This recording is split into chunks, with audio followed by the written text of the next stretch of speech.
che appartiene anche agli italiani.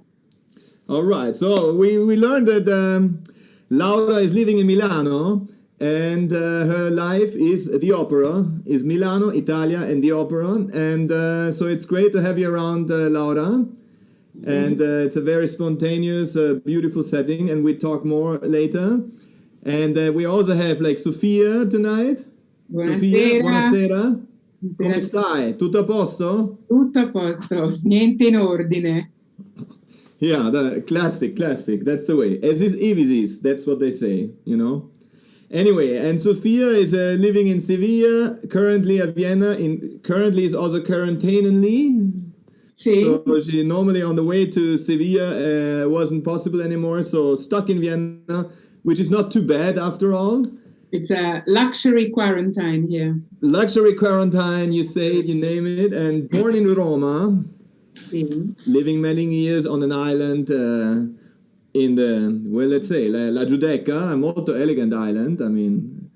And then having beautiful projects in Sevilla and all over the places, and also like making a great collections of balcony music and concerts, and also is the founder of slow music. It's a different philosophy, or a marvelous philosophy, like a lampshade on music, basically, of bringing new light into the aspects of music. So, Sofia, and I hope we're going to sing a few songs later on, if you allow. Would be molto curioso e molto elegante. E poi abbiamo anche Claudio. E Claudio non è un cantante. He's not a singer, or maybe he is, but definitely he's famous for...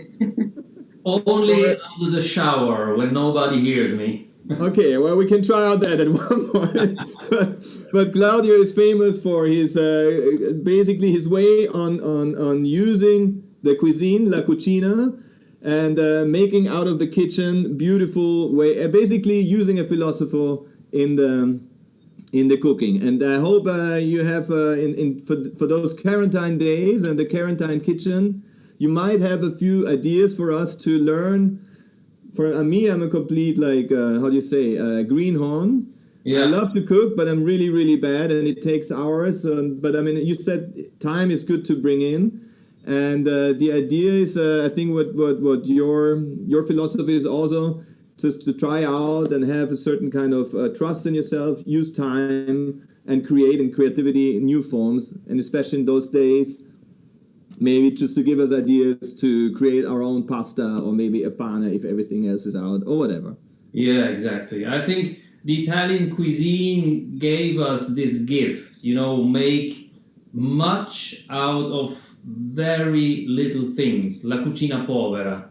And our mothers and grandmothers teach us how to cook and how to use time as a very special ingredient. So the traditional Italian cuisine is now everything that you need in such a situation. It's beautiful. So there is a lot to learn from the like the classic la mamma, basically. Mamma butta la pasta è una grande filosofia. Exactly. And is basically also like a guideline, or yeah, how they say, the Americans always say Leitbild, or no, Gesundheit. No, yeah. And anyway, so maybe to open up, I sing one song, or just to I put on the candles, which are everyone involved is always on candles. So this is Claudio, Sofia, Laura, Domenico, and here as a technical intersection for everyone is Mike. And let me sing one song, di Lucio Dalla. It's something that I always, Lucio Dalla I always sing at fireplaces.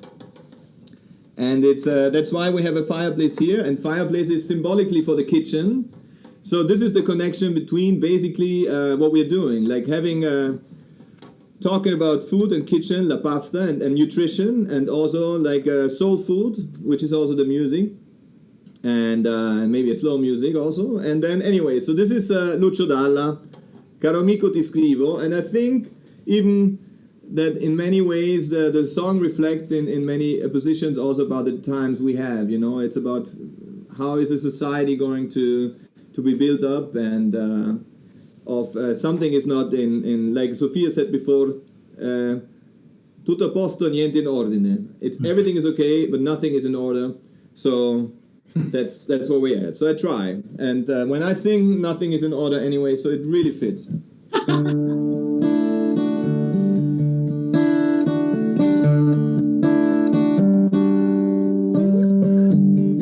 Caro amico, ti scrivo così mi distrago un po'. E siccome sei molto lontano, più forte ti scriverò. Da quando sei partito c'è una grossa novità. Non è più finito ormai, ma qualcosa qui non va. Si esce poco la sera, compreso quando è festa. E c'è che messi dei sacchi di sabbia vicino alla finestra. E si sta senza parlare per intere settimane. E a quelli che hanno niente da dire del tempo ne rimane. Ma la televisione ha detto che il nuovo anno porterà una trasformazione. Tutti quanti stiamo già aspettando.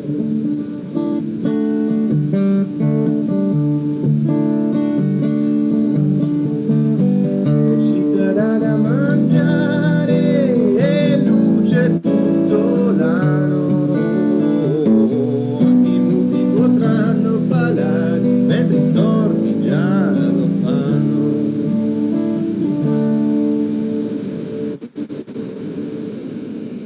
Bravissimo Domenico, grazie. Grazie, grazie.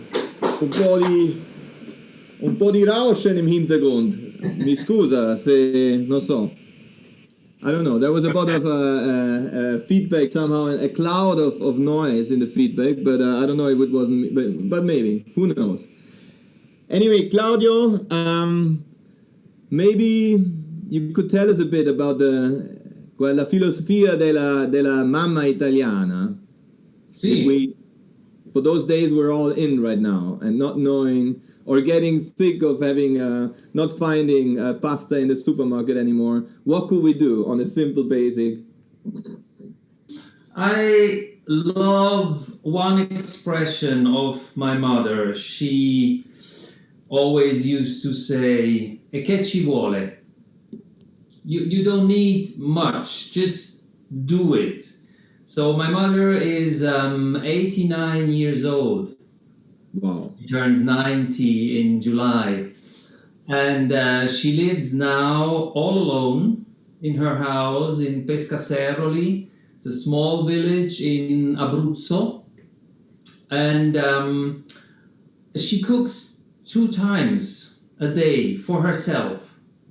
So everything starts to take care of yourself and then take care of the others. You know, by cooking, like Massimo Bottura says, cooking is an act of love. You share something, you share your love, your dedication when you prepare something to other people that they feel good. And this expression of e che ci vuole is when it's half an hour to lunchtime and she asks, what shall I do today? Gnocchi, tagliatelle, and we go and say, Ma, it's only half an hour, we have to eat. You want to do now pasta? And then she will go, e che ci vuole? So what? You do it, you know, it's easy. You can make it very quickly if you used to, if you have the skills over the years of practicing. So she gave, I think mothers gave the Italian genetically this gift to constantly think of what am I going to cook, and kitchen and food is so important to Italian people. Like when you're on the street yeah, and somebody takes the mobile phone, it's not ciao come stai, it's hai mangiato? Cosa hai mangiato? So it's really very, very important. And yes, I think in these times where we are forced to stay at our homes, where we are forced to cook, and not many people are used to it, you know. In these times, we go outside, we have takeaways, restaurants, we have convenience food. So for many people, it's very difficult to organize themselves in the kitchen. And in Italy, or the Italian cuisine is a cuisine where you can do wonderful dishes with very few ingredients. You don't need 10 ingredients and herbs, lots of herbs and things. You start with very, very little. So basically a pasta, you can do a dough only with semolina, which is durum wheat flour and water. 2 ingredients. You make pasta like they do in South Italy, orecchiette, cavatelli. You can do long spaghetti, pici, things like this, trofie that goes with pesto. So it's really, really simple, but it's also very satisfying because it's comfort food, it's soul food, and it costs you little. It's really, you could say, cheap food, but so inspiring. Okay, grande. And what is the mixture of water and the dough and farina? So basically you have 2 types of dough in Italy. When you take Bologna as the center of the culinary world in Italy, the simple recipe is 1 person, you need 1 egg and 100 grams of white flour. And then you start. You have 4 persons, you take 4 eggs, 400 grams of flour. And with this dough, you can start making different shapes of tagliatelle, tagliolini, pappardelle, quadrucci, but also filling. You know, the filled pasta like tortellini, ravioli, tortelloni, cappellacci, and things like this. So this is 1 basic dough. And then when you go to the south, they have more the durum wheat, la semola. And they used to be less wealthy. They didn't have animals and chickens and eggs. So they would prepare the dough only with water and semolina flour, which is also a super great pasta. And then you combine this with vegetables, with tomato sauces, with ragu, and then let's not forget all the legumes. You know, also very poor ingredients, but very rich in flavor. Lenticchie, lentils, and fagioli, and chickpeas, and those things. And again, it doesn't cost you very much, and you can store those things very, very long. So you have dried beans, you can store them, I don't know, many years. You soak them into water, the next day you do a fabulous dish. It's practically out of nothing, you make wonderful food. That's the magic, that's the magic. And speaking of magic, Sofia, would you be ready and willing to sing a canzone con me? Claro che sì. Sì, una canzone di una stanza, per esempio. Il cielo in una stanza. Sì? C'è una storia di questa canzone? Of English? Oh yeah, for example, yeah, or whatever. Also in italiano. Beh, forse traduco allora un momento in inglese. If I can. This is one of my favorite songs by Gino Paoli, written in the 60s, and it's called A Sky in a Room. And it basically says that if you're in the let's say, vibration of love, then there's no walls and no ceilings. Everything is free and liberating.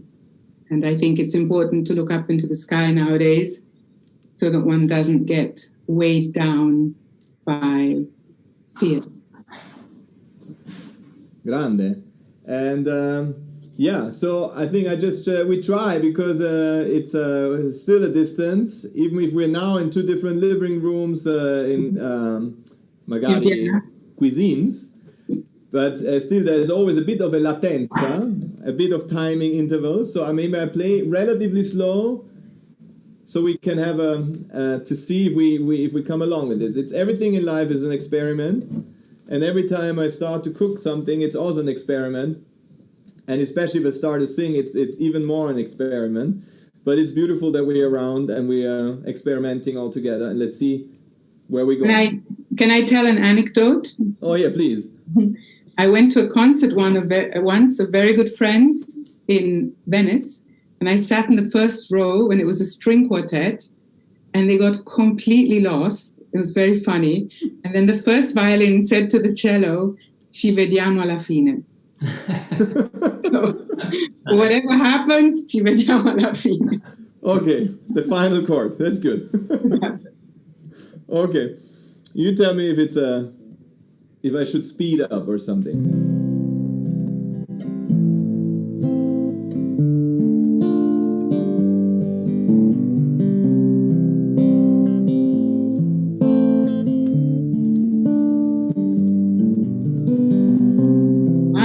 Sei qui con me, questa stanza non ha più pareti, ma alberi infiniti.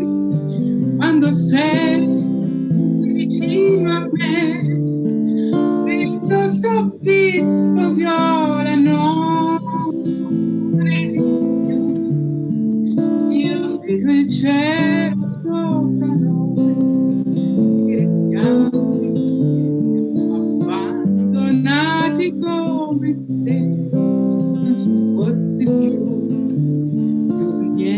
niente al mondo. Suona un'armonica, mi sembra un organo che figura per me su nell'immensità del cielo, per te e per me il cielo.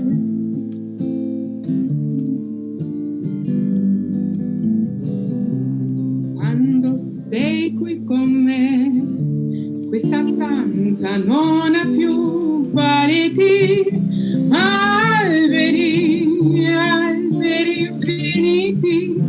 Quando sei fino a me, questo fitto viola non esiste più. Io vedo il cielo sopra noi e restiamo qui, abbandonati come se non ci fosse più niente al mondo. Suona un'armonica, tra un organo che vibra per te e per me.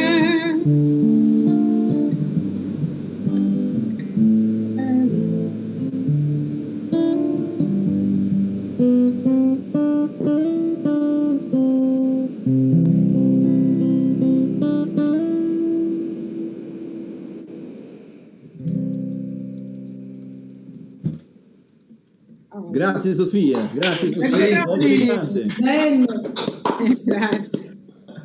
Grazie. Grande.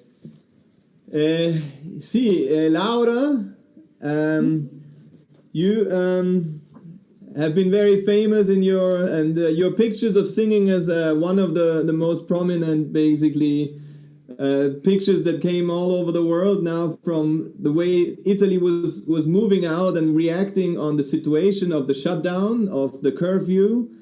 There was, everybody saw and heard about in all messaging, I think, the story of the balcony concerts, people singing out of the windows, whole streets started to sing. So if there is like Vienna is known for classic music, and I think Italy has always been also known for the opera. I mean, I think Claudio Monteverdi invented the opera on a day in spring.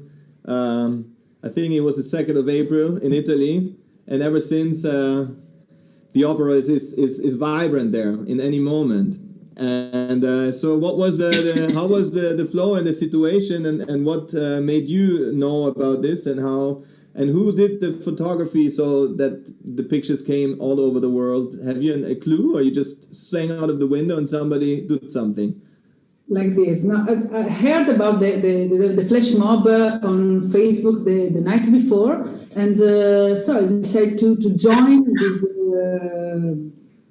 this happening, and it was very simple act, sort of act, very Italian act that came from the past, no, from the pre-social media era. No, maybe everyone have seen a mother scream to her daughter, "La pasta è pronta!" from the window, no? So our windows are very are a place in Italy, and I joined this act, sang an opera aria from by Handel, Lascia che pianga, and by chance there were photographers under my window. So they are every night under your window whenever you sing something or say "butta la pasta" or whatever. Someone in the window in front of me said, "Brava, but now we have to lunch." Esatto. No, it was a very, very emotional moment. Very emotional moment. It was a sort of it was a sort of an extreme and simple act at the same time, and a way of our country to show that it's able to spread beauty and energy and a sort of sense of unity. Mm-hmm. And you never know where things go these days, and what speed in all sides. Yeah. But would it be possible, or could you consider to sing a bit of the aria that you sang on the window? Yeah. Tonight, or is it? And sing a cappella. Is it possible a cappella? Yeah, absolutely. I'm trying. Would be fantastico. Okay. Lascia che pianga mia cruda sorte,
Grazie. Beautiful. Grande. Bellissimo. Magnifico. Che momento. Allora, Claudio, could we see a bit how to mingle water and dough? If you have something around, I don't know, if you have some farina pronto, so we can like see how to make the melange and the mix of Sure. To bring the two sides together into magic. Yeah, sure. So while I'm doing this, we can still talk. So basically, for one person, you will take 100 grams of semolina. And it's a very nice flour. I don't know if you can see this because it's yellow. It's not white. La semolina, the durum wheat, is slightly pastel yellow. And with 100 grams of this flour, you take always 45% of water. Yeah, and then you do it on the scale, and you go with your flour, and then you add the water. And what I like to do is first mix it in a bowl. So if you see the la mamma or grandmothers do it in Italy, they will always go on the wood plank for making the dough. But starting, I find it very much easier if you mix it right in the bowl, and then it comes together very quickly. I don't know if you can see this. It sticks together very quickly. So you have to knead this dough about 5 to 10 minutes, not so long, and it doesn't have to rest long time as well. If you're doing a dough with eggs, you would let it rest at least for 30 minutes, 1 hour. And this dough you can start after 15 minutes. And the feeling of the dough is a little bit like Play-Doh. You know, the one that children play with. It's very soft, it's moist, and very easy to work with. So once the dough is combined together and all the liquid is absorbed, you can just put it on your workbench or wooden bench, and then you start with the palm of your hands and bring it together, so that at the end you have a very smooth dough. Have you ever heard, Dominic, of a measurement in Italy that is written in Italian cookbooks, QB? No, I don't know. Not consciously. No. Unconsciously, I guess. This is the abbreviation for quanto basta. And this is magic. In Italy, when you ask a woman, because the woman in Italy make all the magic, let's be honest, in the kitchen, they are the keeper of the secret. In trattorie, they're not organized like in French cuisine with a chef de cuisine who gives order. They are always women, and they are different generation of women, and they pass those recipes on by showing how to do it. They don't write the recipes, they show. And when I ask my mother, oh, I have to write down this recipe, how much flour do you use? And then she would go, what are you asking me? Quanto basta? You know, you have to put as much as needed. This is the definition of quanto basta. And that's beautiful because not every flour absorbs the same quantity of liquid. Not every egg has the same size. You have small eggs, you have medium, large eggs. So by your experience, you will learn how much flour to use. And this, I find, one of the key magic steps in Italian cuisine, you know, by hands, feeling if the dough is ready or not. And this is a thing you have to learn. You have to practice a lot, but it's also very satisfying.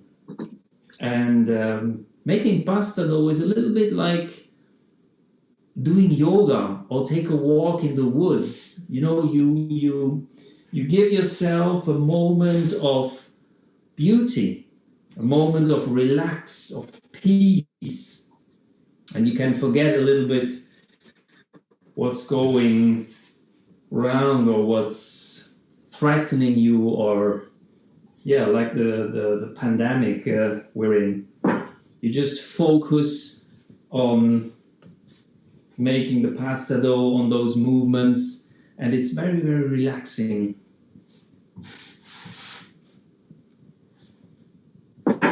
So it is a meditation. Yeah? It is a meditation. It is absolutely, meditation. A very central, haptic meditation. Yeah. And we kind of lost that feeling in our hands. We are not used anymore to work with our hands, but this is a very important tool. By touching, you can tell if something is ready, especially when you're doing bread, dough, or pasta dough. It is really important, an important tool. So it's coming together nice. Just a little bit more of...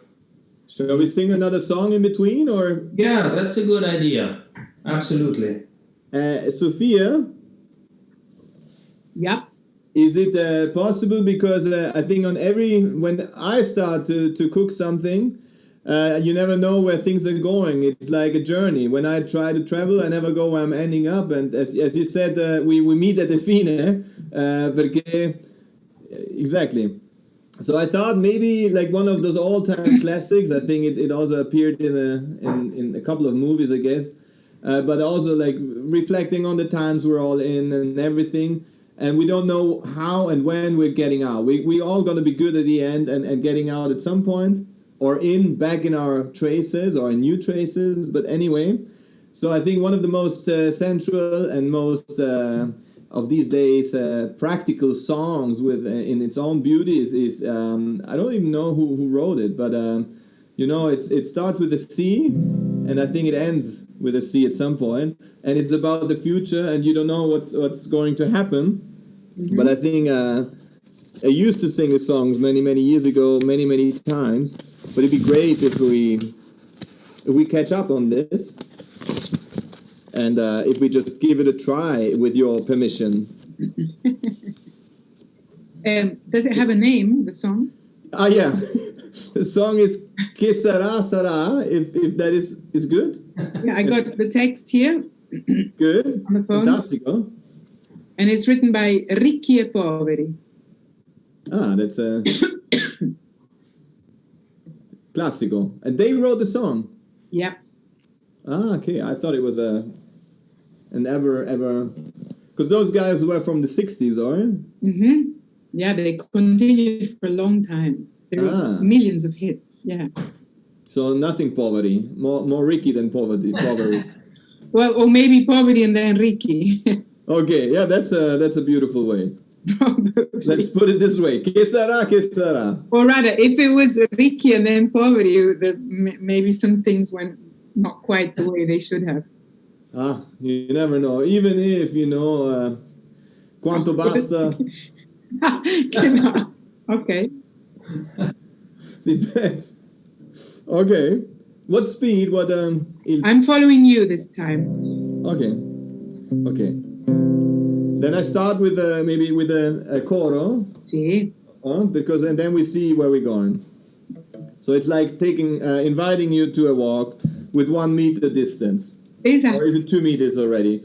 A Milano, is the job of distance? Is there 1 meter or 3 meters when you go sciopero? No, not sciopero. Sciopero is not shopping. It's strike. We go to the supermarket. Yeah, we wear gloves, mask, and the 1 meter distances. Only one. Only 1 meter.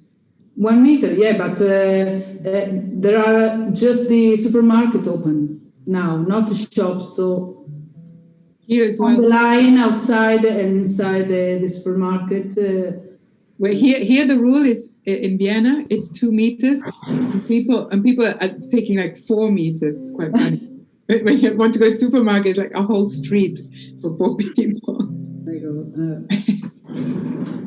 The same in Milano also. If you go to for shopping, do you have a mask? And are there many people at the same time in the supermarket? Yeah, before entering in the supermarket, you have to wear gloves. If you have not gloves, the supermarket give you one pair of gloves. Mm-hmm. And are there many at the same time, or is it organized that you only enter one by one, like a dentist? I don't know. I didn't go to the supermarket. My husband went. What did he tell? It must have been like an adventure, you know? He told me, oh my God, it was such a terrible experience, and he went last week once, and maybe he will go next week another time. But, as little as possible. Horrible. So basically, Claudio helps us. If we stick to Claudio's recipes, actually, it will help us to just only go every 3 weeks to the supermercato. Yeah. Once a month, it's enough. Okay. Maybe we need a cow in our house, so we have milk for the coffee. But I mein, other than that, everything is best. Che sarà? Che sarà? Un grande Sofia. I get in a rhythm. And I start like sometimes just with the choir. Che sarà, che sarà, che sarà, che sarà della mia vita, chi lo sa. So far tutto, forse niente, da domani si vedrà. Sarà quel che sarà. Paese mio che stai sulla collina, disteso come un vecchio addormentato, la noia, l'abbandono, niente sulla tua malattia. Paese mio ti lascio e vado via.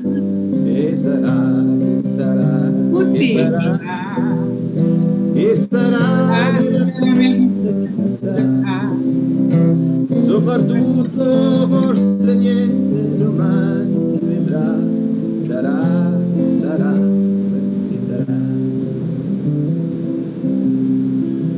Bacio sulla bocca, tu e fonte del mio primo amore, ti do l'appuntamento, ma so soltanto che ritornerò. Che sarà, che sarà, che sarà, che sarà della mia vita, chi lo sa.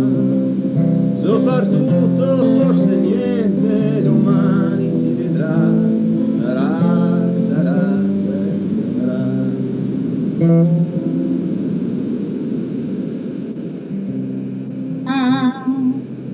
E gli altri partiranno dopo me. Peccato, perché stavo bene in loro compagnia, ma tutto passa e tutto se ne va. Che sarà, che sarà, che sarà della mia vita. So far tutto, forse niente, domani sarà quel che sarà.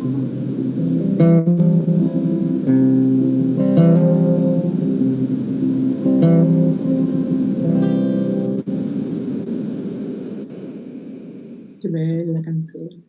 Grazie. Thanks. What an absurd way to make music together. Unbelievable. What? It's time. It's this time. It's fun. It's fun. It's divertente.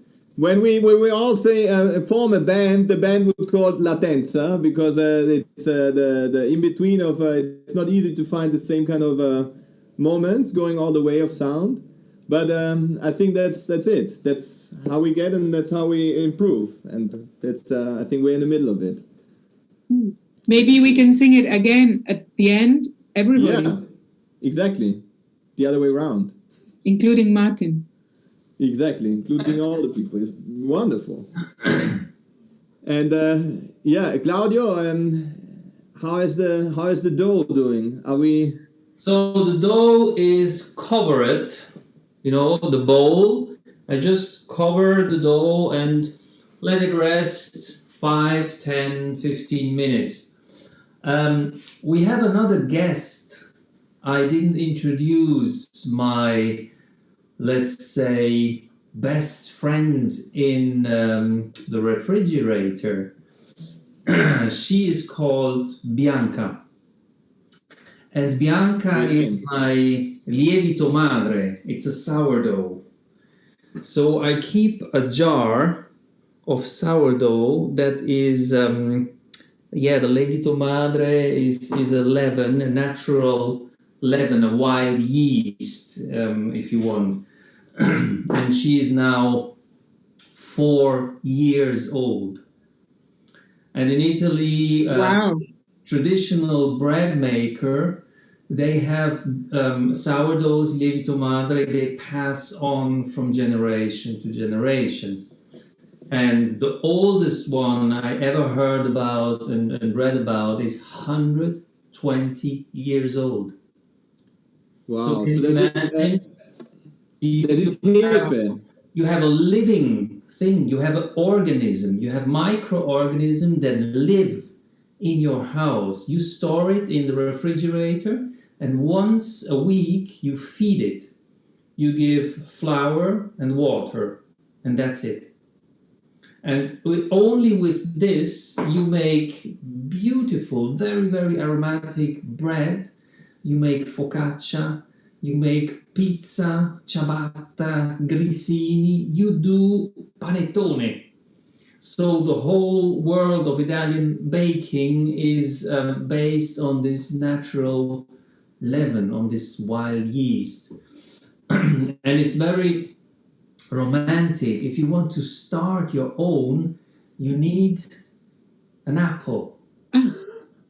And this apple, you cut it into pieces and you put it into water and you let it ferment for like 2 or 3 days. And all the sugar of this fruit goes into the water, and this is your liquid. You mix flour and this liquid in equal parts. You take 50 grams of this apple water, 50 grams of flour, and then during 1 week, you feed it every 12 hours, and after a week you have your lievito madre. And it's beautiful that many bakers give their lievito a name. Like Okay, ich habe im Internet Folgendes zu Was gibt der Lievito gefunden. 2 years, I have something that pop up here. Oh, I think it's Siri. Go away, Siri. There she is again. Hello.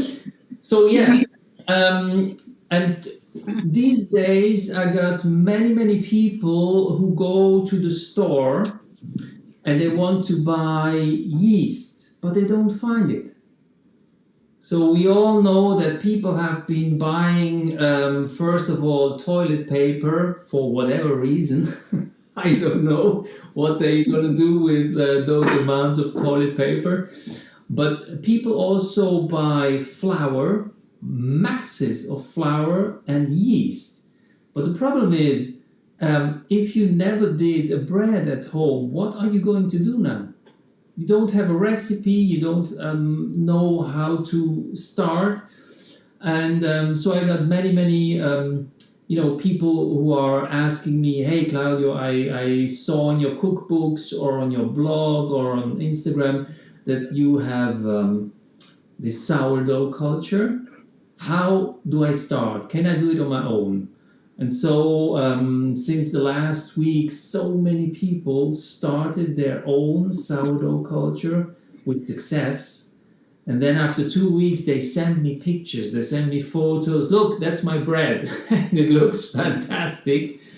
So I encourage people, now is the time. You're at home. You don't need anything, just a little bit of flour, water. If you don't have an apple, you can do it with another fruit or with dried fruits, and you start your own culture. And this is really a big love story. You know, when you do your own bread, it makes you so proud. It's unbelievable. It's only magic when you look inside the oven and you see the dough rise and become a bread. It's also reassuring. You know, in these times we all think back of the world before this pandemic, how it was, and many people go way back to their childhood, when everything was okay, when you had your mom feeding you or your nonna, everything tasted so good.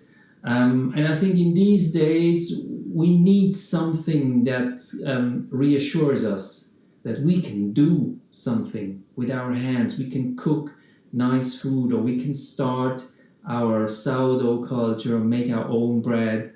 This gives you something earthing, something peaceful, and also hope, you know, that things can go on. So it seems like we're going back to the start. I mean, 10,000 years of civilization. Yeah. Or even like 60,000 years, we're going back into our caves, because the people had fire long time ago. And then I think only, as I heard, only with the civilization, they started to have dough, and only after the harvest of the fields, they really could bake the bread. But anyway, so I mean, it's fire, bread, dough. It's 10,000 years of cultures, and then maybe it's this time to just have a little bit of taste how people lived. I don't know, 44 before Christ. No, that was the killing of Caesar, but maybe like 200 years before Christ. I wouldn't go that far, but you know, if you look at what you really need in your life, now is the moment to reflect and to ask yourself, what do I really need? Do I need 50 brands of, I don't know what, coffee or pasta or whatever? Do I really need a big supermarket where I have to go shopping with my car, you know, and do shopping for 2 weeks? Why can't we go just a little bit back? Me, myself, I go to farmers. You know, I whenever possible, I don't go to the supermarket to shop. I go directly to the farmers. I don't have to go inside a building. They have the tables, the stall in front of the farmhouse, and then I have to check what do they got. Now it's March, April. You don't have tomatoes, so I don't eat tomatoes. I can eat tomatoes in July, in August, when they're ripe, when they have all the flavor. So maybe now it's time to, you know, learn again what makes sense. Now you have a lot of vegetables. You can. Yesterday I did a curry with carrots and potatoes and cauliflower, and it was a lovely curry with things that I bought directly at the farm. Nowadays you say farm to table. So I think in school they should teach again these things. What is a vegetable? Where does my meat come from? I don't need everyday meat. How do I cook in advance? How can I make 5 dishes out of 1 vegetable instead of buying 5 vegetables and make only 1 dish? Mm-hmm. So that is really basic knowledge, and we don't have to go 10,000 years back, but 30, 40 years, just, calm down a little bit. Our food production is absurd. We are wasting food. Our production is way too polluting the planet and everything. So I try since many years now to cook as our mothers cooked or our grandmas, and it's beautiful. It's absolutely beautiful and tasteful. Can I say something? Yeah, please. Firstly, I love the passion with which you're speaking and the clarity. Sono d'accordo con tutto. And I wanted to add also the social aspect, because I lived for 18 years on the island of Giudecca in Venice. And when you live on the Giudecca, people say vado in città, and they mean Venice. They mean one boat stop. And at the beginning, I used to think, oh, they're going to Milan or something. Just taking a boat ride. So I learned the island life quite a lot. And Maria, who is luckily still open, and she's quite, let's say, advanced in age, because she says she doesn't want to go into pension, because she said, what am I supposed to do? Watch television with my brother all day. Yeah. And she has a fantastic, tiny, tiny, tiny salumeria. I mean, it's really, really tiny. Yeah. And it's probably, I would say, the space where the public is about 6 square meters. Wow. And she knows, and I love this, she knows who wants their prosciutto or their cheese cut how, whether it's thinner, whether it's fatter, the 2 big machines, one for meat, one for cheese, one for that. And I met so many people when I got there. I met so many people and got to sort of know them, I would say, almost intimately, because, people say, oh, if you cut that prosciutto like this and that bresaola like this, and you add this, so you're, especially women, I think, you exchange recipes, and while you're talking about food, you're exchanging with your eyes a lot of affection. And I think I met millions of people, not just al bar, sort of having my cappuccino, but definitely da Maria. And I'm so pleased that she just keeps carrying on. So I think that's also an aspect on top of everything that you say. It's a very special thing, and it still exists, luckily. And there's one place in Seville like that too. It's like Naples 50 years ago. It's a little bit bigger, and it has big sacks full of lentils and things. And it's 3 brothers, and they're fantastic. And the whole, as you say, one needs less, but if you have the social aspect as well, and the cariño, and you're meeting and you're doing and you're changing, it just fulfills you. And who cares that it takes 15 minutes longer? I love that. Absolutely. So just add. Laura. Yeah. I have my favorite restaurant in Milano. Which one? Is Trippa Trattoria. Yeah. I know very well. Yeah. One of the best. Yeah, and this, I think, a particular beautiful story that even in Italy, I mean, I grew up in Switzerland. I'm 90% Swiss, but I have this romantic view on Italy, and I know that the reality isn't like this. In Italy also they eat convenience food, and even my cousin, she's 50 years old, and she told me, your pasta looks beautiful. I always see on Instagram your pasta. And I said, well, Graziella, your pasta, I'm sure it's also very nice. And she said to me, I never did pasta on my own. So I was shocked. Traditions get lost, and so I felt very, very happy that in Milano somebody like Diego Rossi, chef, came up with this idea to do a trattoria like it used to be. Yeah. Very poor ingredients, innards, when we're talking about meat, quinto quarto, second cuts, very, very dedicated, good quality, but no fancy, no luxury products, just... we are bored about that kind of dishes, no? We need real food, real flavor, seasonal vegetables, no? Yeah.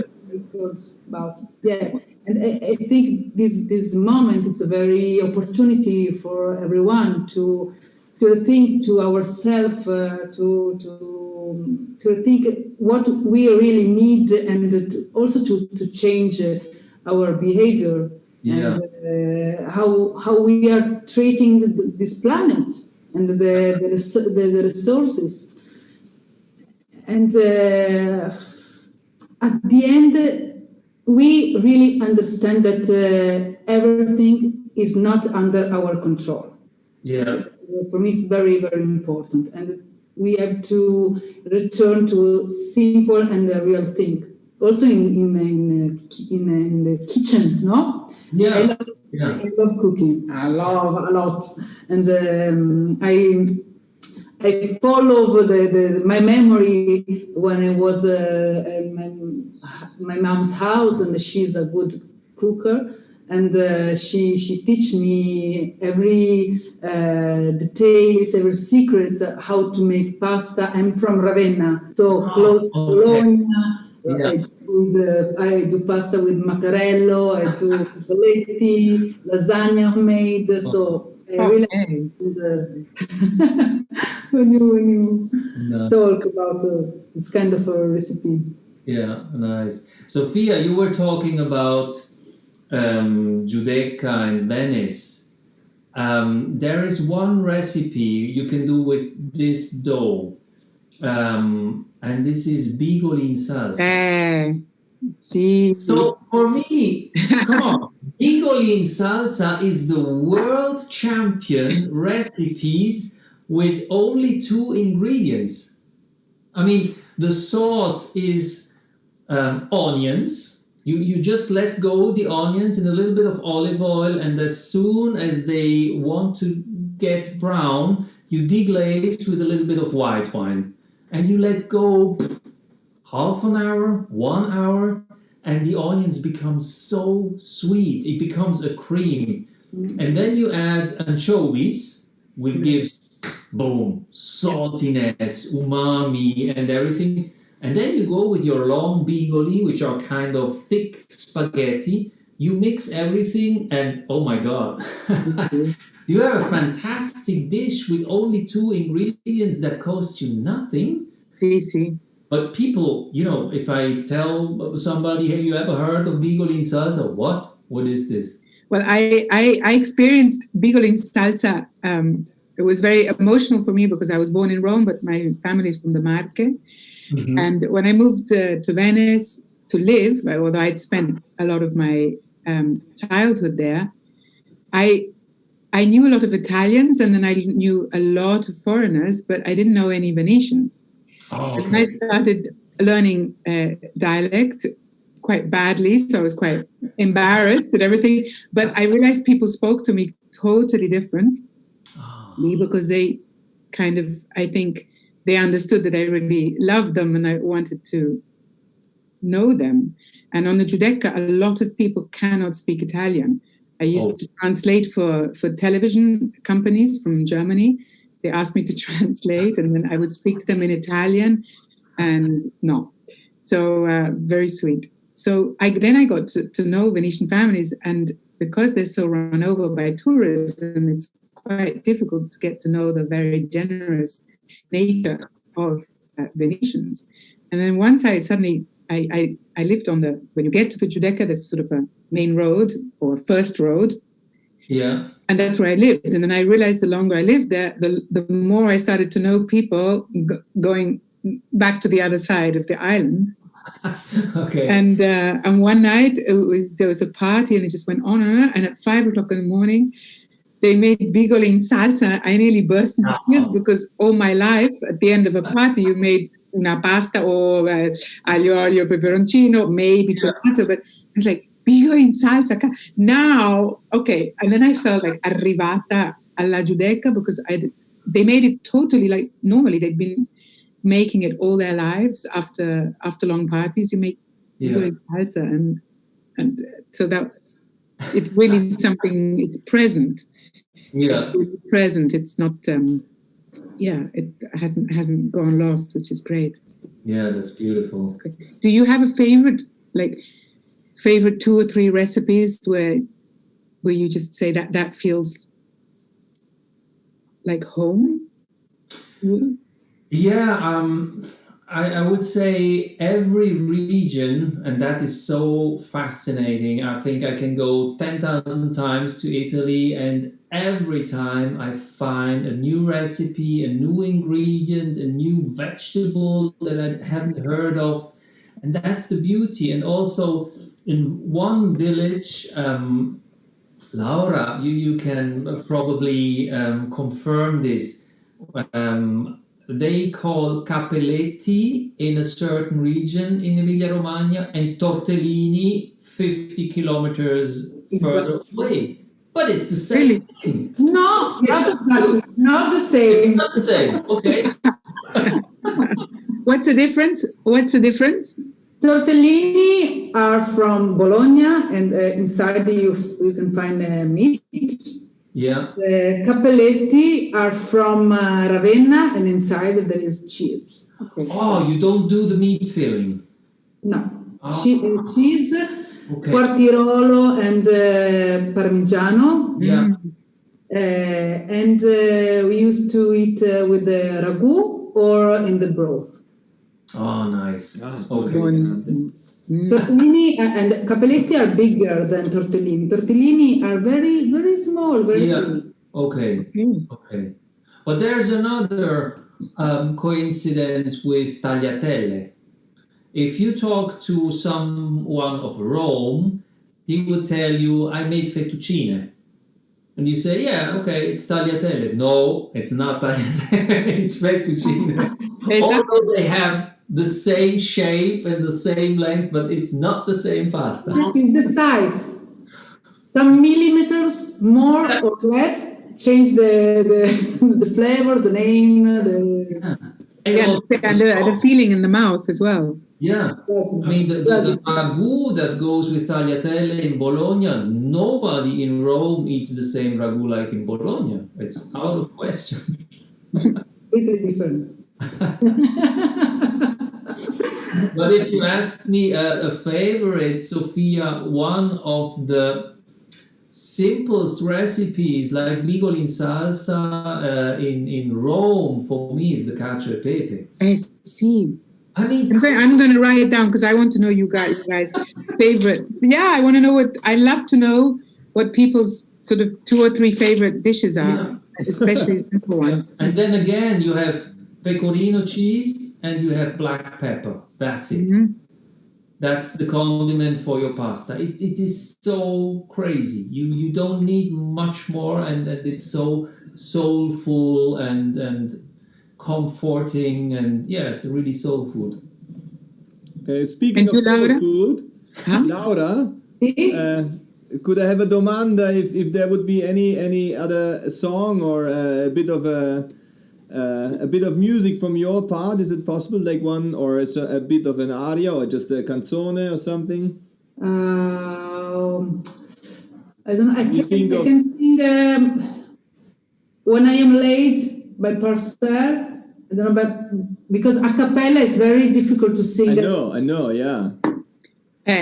Other areas from the repertoire, so maybe. But let's say when you sing something while you're cooking, you like Claudio said, if you cook some soul food and you do like Claudio did with the dough, is there sometimes that you sing something like?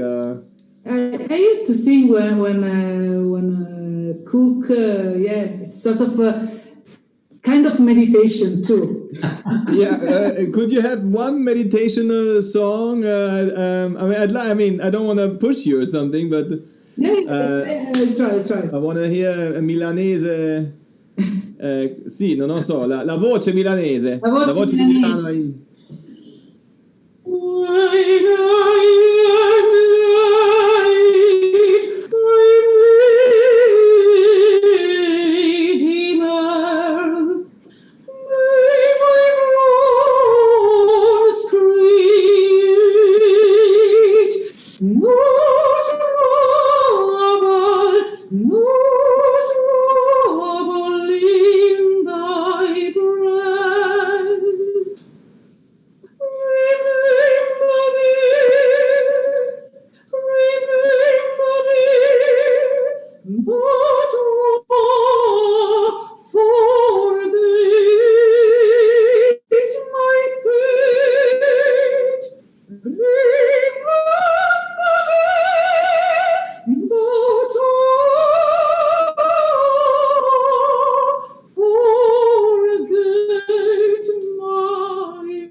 Very sad song. Beautiful, Dido. Grande, molto elegante. You're moving us to tears, Laura. Bellissimo. What is the song about? Was from Dido and Aeneas by Purcell. Molto elegante. Beautiful, fantastic. Wonderful soulful. And Claudio, I'm asking again about the dough. I'm curious now that we have exactly so many inspirations between like Giudecca, Le Marche, Bologna, Ravenna, Milano. I try to show you some shapes. When you have your rested dough, you don't need to roll it out with the rolling pin. You don't need a mattarello for this dough. So what you do, you cut a little piece out of the dough, and we spoke about bigoli. Now, traditionally, you would use a bigolaro, a special instrument to do the bigoli. But in Toscana, they have a similar shape that's called picci, and you take this shape and you just roll it to a long noodle, to a thick spaghetto, you could say. And the beautiness is if it's not even in shape, you know, it can be a little bit thicker and a little bit thinner. And you do this, and in no time you have a nice noodle, a nice picci, bigolo, spaghetto grosso. And you can do this with cacio e pepe, with pomodoro, tomato sauce. You can do with the salsa the Venetians do with the onion and the anchovies. So that's a very simple dough. Also, all the families who are now at home with the kids, that's not an easy situation. If you're doing dough, pasta dough, you know, they can play, they spend some time in the kitchen. And I personally, I love to be in the kitchen when my mom was doing the dough, because she would always tell me stories of, you know, the family and the life, how it was, the life during war. I mean, she's, as I said, 89 years old. This virus, it's kind of, okay, it's a little bit boring to stay at home, but she's not afraid. I mean, this woman lived in the war. When she was 14 years old, she stood on the balcony when the bombers came to bomb Italy, and she said, hey, if I have to die, at least I want to see the stars in the sky. Wow. So those women are so brave. They are What's your mama's name? Inelde. Inelde, che bello. Inelde. So another shape that you probably know from the South Italy, Apulia, again, you just cut a little bit of this dough, and then you make little shapes like this, like a knob, something round. And then you go with a knife and make a little ear, an orecchietta. You shape it like this. I don't know if it's possible to see, but this is a typical shape you would eat with this vegetable called cime di rape, broccoletti, broccolo. So very simple dish, very tasteful again. Then I wanted to show a very nice instrument, this wooden stamp. This comes from Liguria, and with this stamp you press it on the dough and you make corzetti. Anybody heard of corzetti? No. So basically you have a piece of dough. This one I could roll out with a rolling pin, but I do it by hand just to quickly show. And then you stamp like a round shape, like this. I have a disc. Oh, wow. And this disc, you put it on the wooden stamp, all right? And then with the counterpart, this used to be the sign of the families, of the rich, wealthy families in Genova. And then you stamp this, and you got like a coin. You see that? So beautiful medieval pasta, you could say. This like this, so beautiful. This usually you would eat it with pesto al basilico, pesto genovese, and then there's one particular shape, just to show you a last one. It is gnocchetti sardi.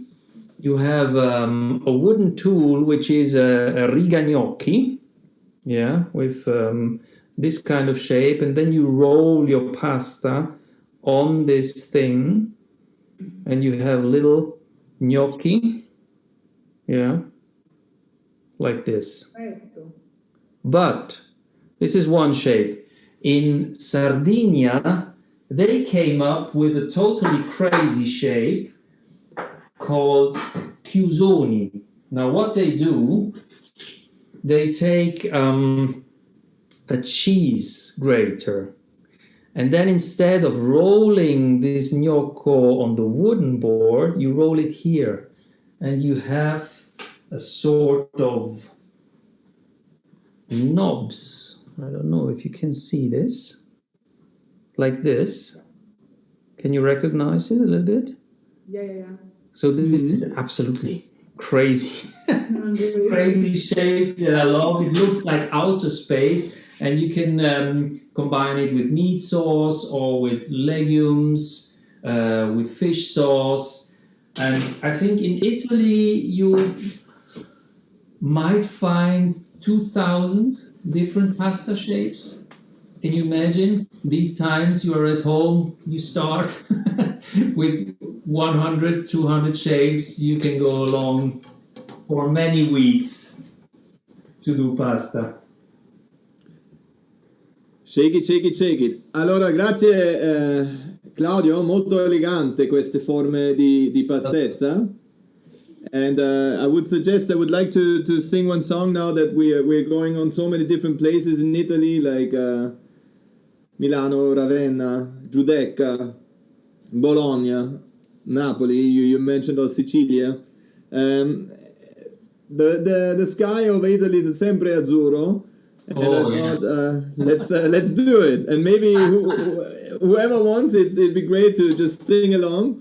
I'm definitely gonna make mistakes on the singing, but I also do my mistakes. Even on a natural pasta, I make mistakes. So it's part of the philosophy of cooking. You have to go wrong in order to arrive at some point, and then it's the same with the songs. And let's see, un popolo azzurro. Let's see. I always kick on my kitchen door here. No, on the forno.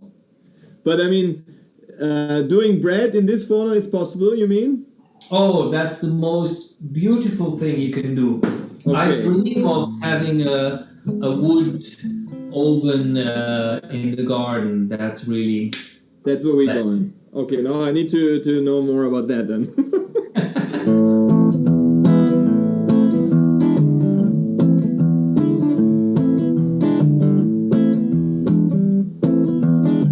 Maybe I wait until Sofia is back, or maybe I just start.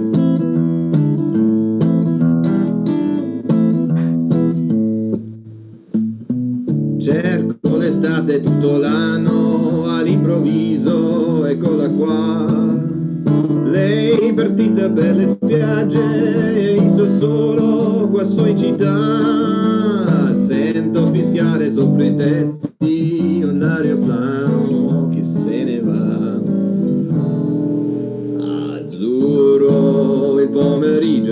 azzurro è lungo per me. Mi accorgo di non avere più risorse senza di te. E allora io quasi quasi prendo il treno e vengo da te. Il treno dei desideri, dei malpensieri, l'incontrario.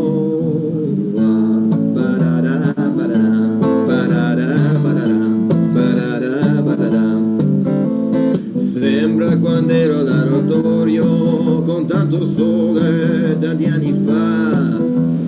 Quelle domeniche era solo in un cortile a passeggiare. L'ora non mi annoia più da l'ora, neanche con fredde a chiacchierare.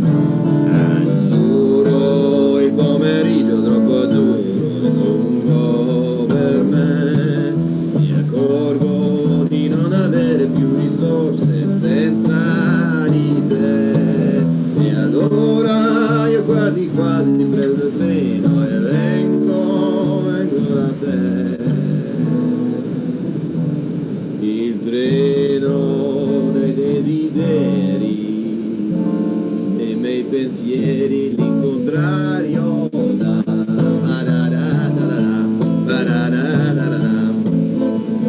Cerco un po' d'Africo nel giardino tra oleandro e baobab, come facevo da bambino, ma qui c'è gente, non si può più.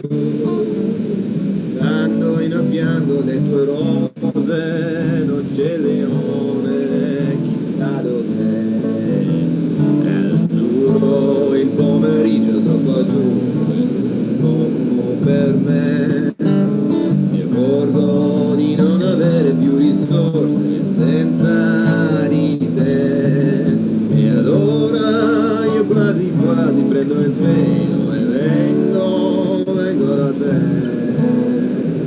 Il treno dei desideri, dei miei pensieri, l'incontrario.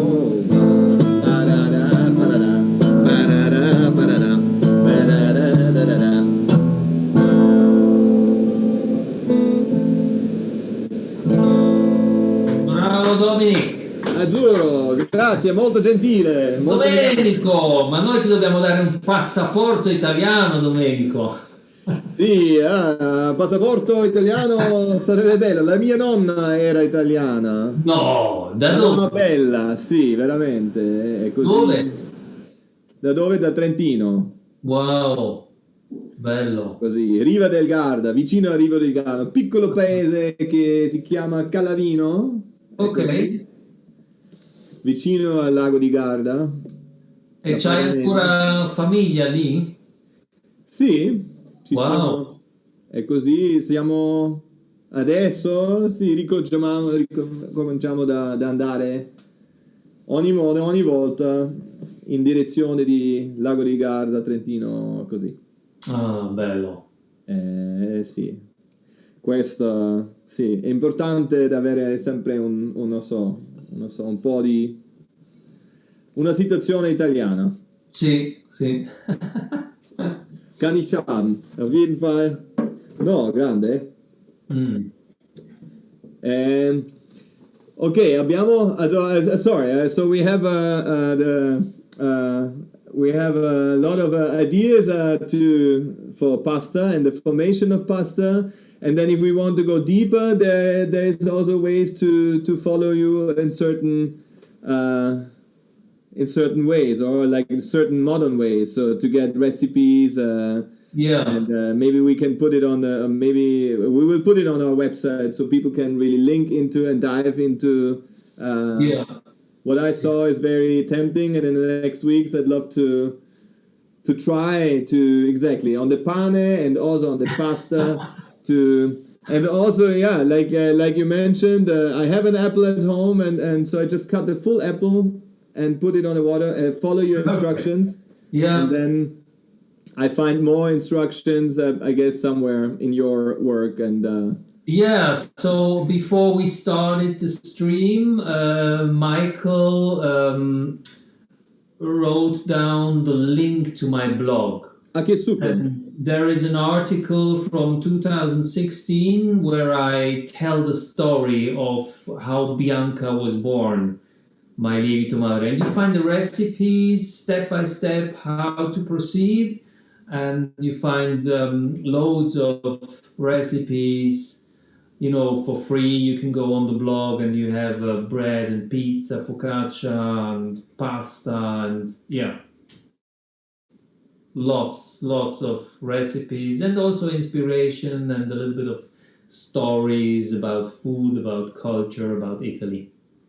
That's grande and fantastic. So we have a way to enter in that way. And Laura, are there also ways to follow you and to see your work? And how is the situation now as an opera singer in Milano when la Scala è chiuso? And everything. What is the situation for musicians? Are closed. Everything has been cancelled. Every concert, everything. We stay home. This is my 4th or 5th week of quarantine. I don't know exactly, but Oh Dio. it's terrible. But Milan was one of the most affected city by the virus. So Yeah. we started early. Yeah. 1 month ago. Yeah, it's one of the most infected. I read about in some book of old. I read that during the how do you say, the pest time, the pestilenza, in the 14th century. Exactly. Milano was one of the very few cities who really covered and quarantined themselves, so that they're one of the most who went through it, just one of the best cities, because they did a very prompt, shutdown in the city in the 14th century. That's at least what I read. I wasn't there, but I mean, anyway. But anyway, we are lucky. We are at home with the internet, soap, every comfortable things. And your husband is going to supermarket once every 2 weeks. Absolutely. And but how about your singing? Are you practicing in the I don't know, in your living room or on the balcony or?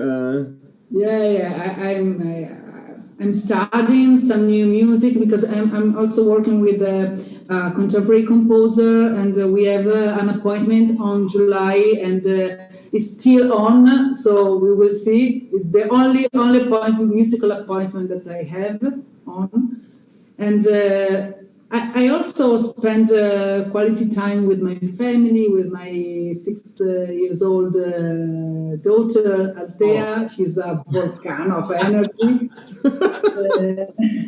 What's her name? Some operatic arias, so she loves singing O mio babbino caro. Also at the window for the our courtyard around, and so I'm cooking and spend time reading and doing something I love. So you say you make the best out of it, and you find new inspirations of things that you would have never really done, and then yeah, I think the world will be different, completely different. So for artists, it's the moment to think how we are going, what will happen after this crisis, and everything will be different. Also the opera world,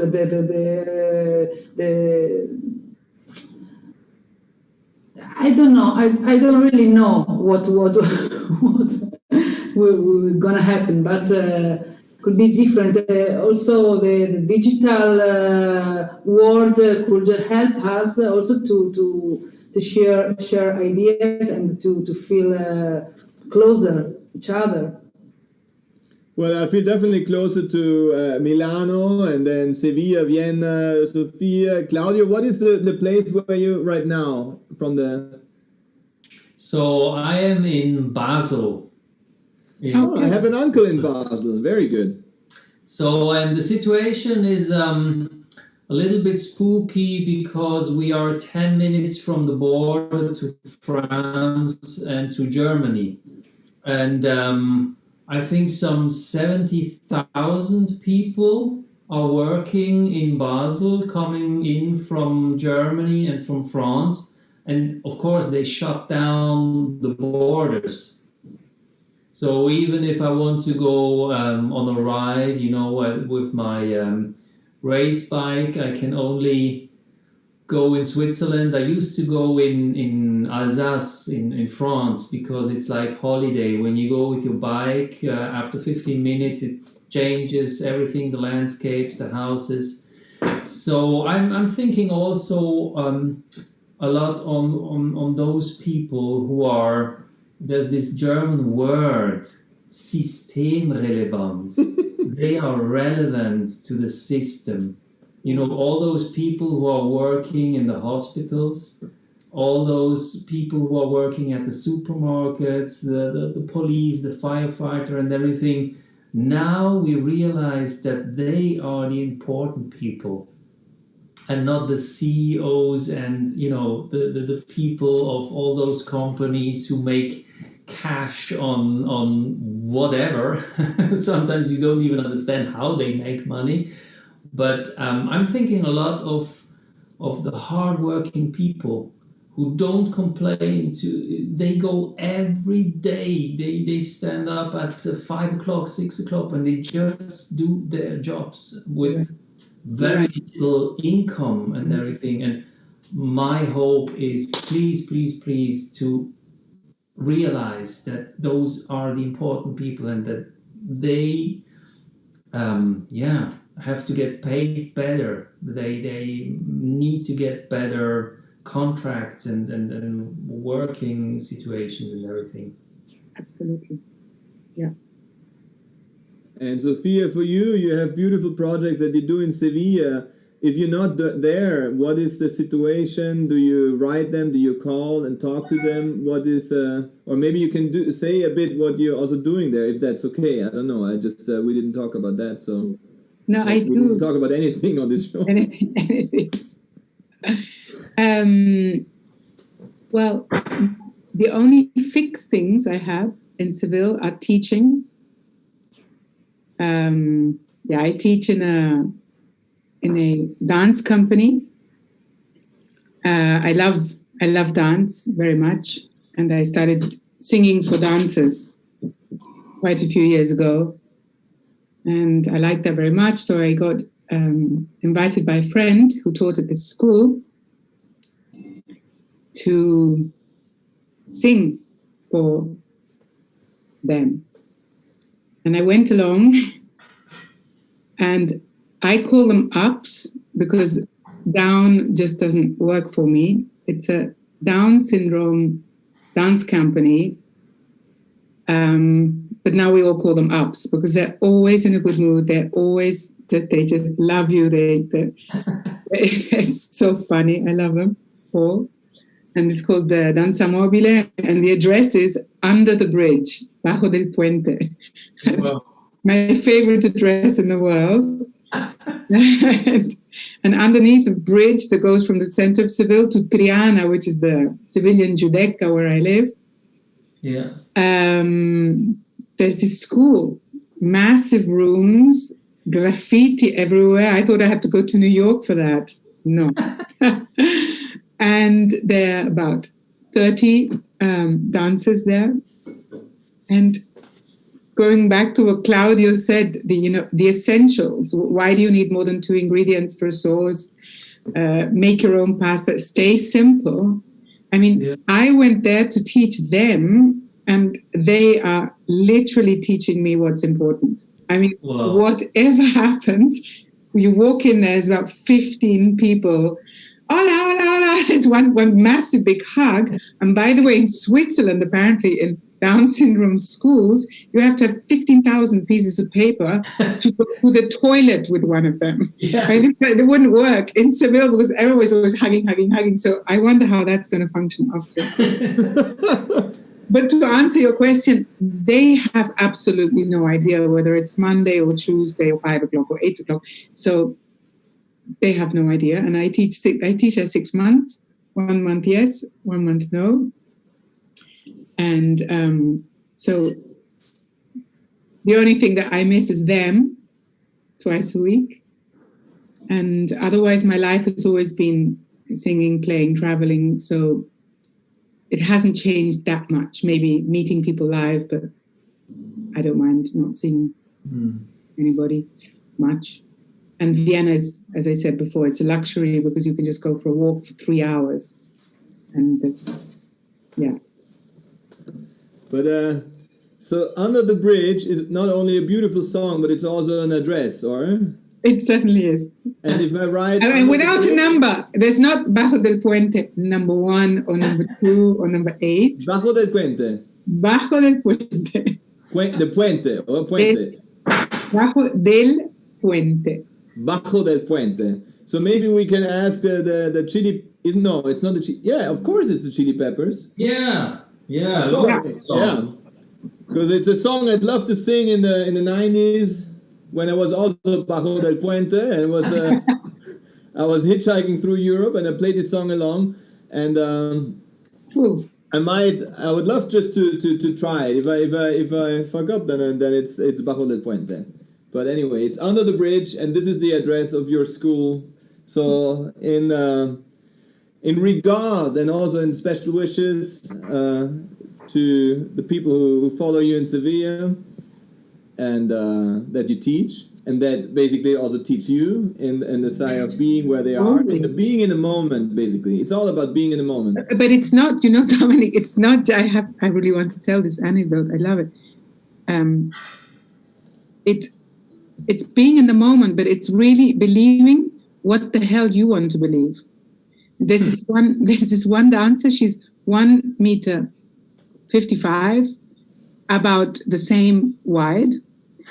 She's an incredible dancer. She's made out of plastic. Incredible. She's got it. It's incredible. I used to think totally differently of Down syndrome.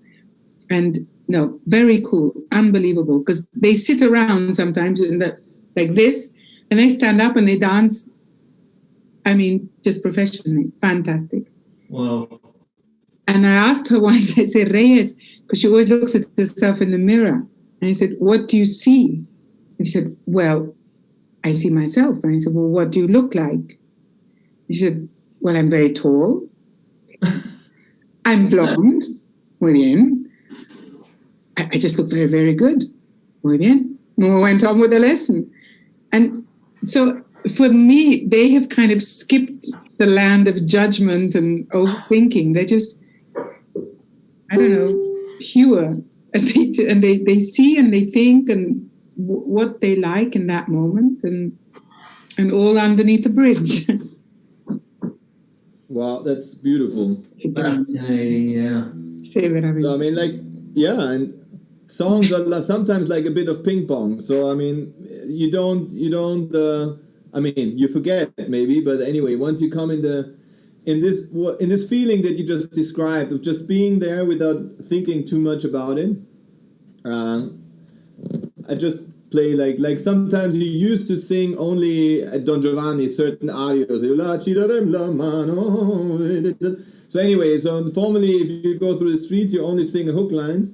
So maybe sometimes also you go and take out of songs only the things that you know. But anyway, so this is about a dedication for this work of exactly what Claudia mentioned. Everyone who's supporting in the phone, and this time I think supporting is the system is in the last 25 years was always something. The system is something that you fight against basically, because you all want to change, and at the same time you see the system is also very important because it's underlying fundamentals of blue funk and society, and so this is anyway. The wording is important in these days, and we're going off. Exactly, seeing where we where we go and where we are, and then who is supporting and thinking of keeping things in tight together. And I like also the situation of Basel. I've been there a couple of times, and actually when you say that you're just, I mean, like really in 15 minutes you're in a completely different, and Alsace is also fantastico. Yeah. And yeah, it's also that we're sharing a new feeling of freedom, and I think Under the Bridge is also like not having anything, and not also, I mean, having no structure in as you said about the people that you work with. If not having a structure, and you don't care if it's Monday or Tuesday or maybe Saturday afternoon or Monday morning. Well, you don't know. You have no idea. You don't know. No, but it's, I mean, it's also a way of schooling, you know. So it's brilliant. I don't know what time it is now. No, I was going to say, if people didn't tell us that it's Monday, we wouldn't know. And since Corona, everything feels like Sunday anyway. Exactly. So I mean, this is something we learn. I used to play this in the streets of Paris and London, Amsterdam and Rome. And I don't know if I still can. I try. It's always trying. Anyway, otherwise you look it up the real way. Sometimes I feel like I don't have a partner. Sometimes I feel like my only friend, the city I live in, the city of angels.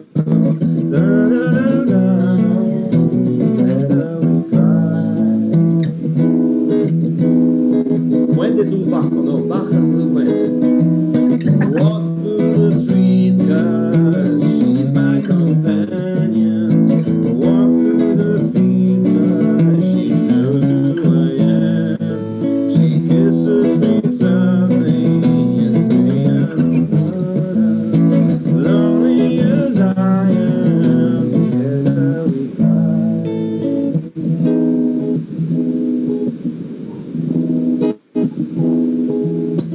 Never wanna be like I did that day. Take me to the place I love. Take me all the way. I don't ever wanna be like I did that day. Take me to the place I love. Take me all the way.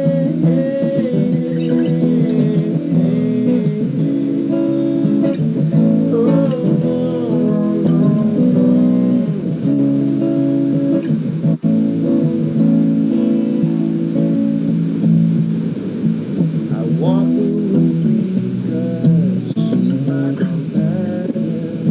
Drive through the gates 'cause she knows who I am. I see her good evening, it's lonely as I am, together we cry.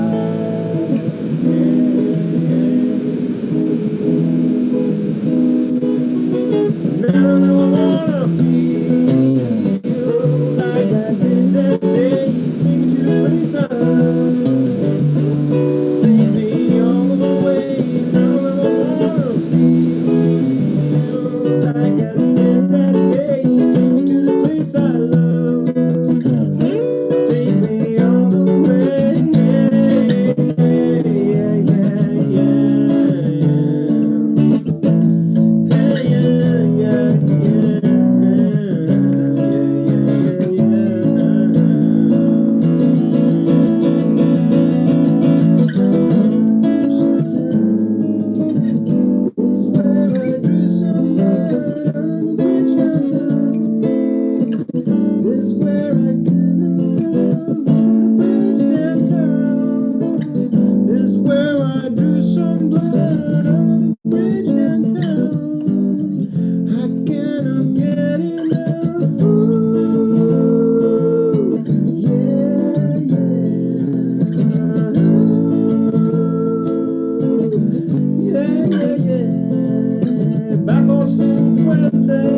Ole, ole. Muy elegante, es muy importante. La calidad es lo que cuenta.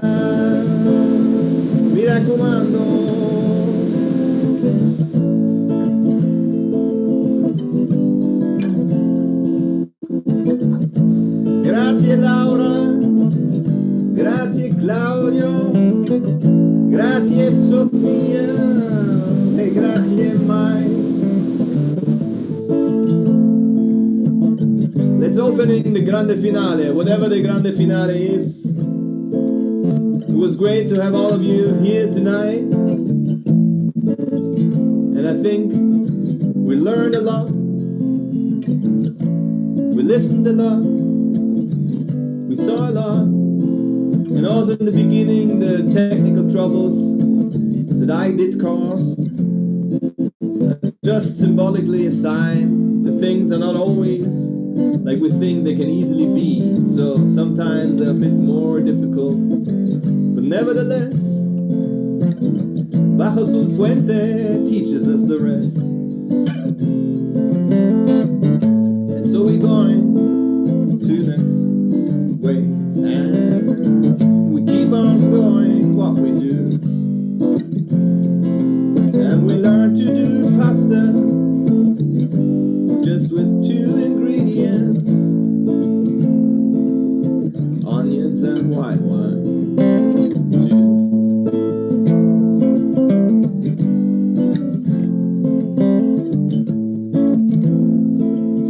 Shoo-doo-doo-doo-doo, oh yeah.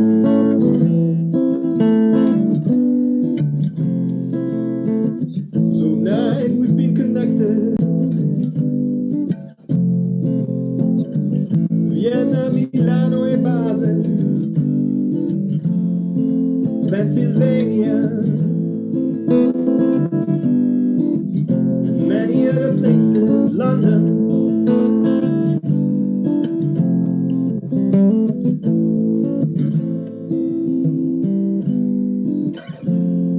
So here we go.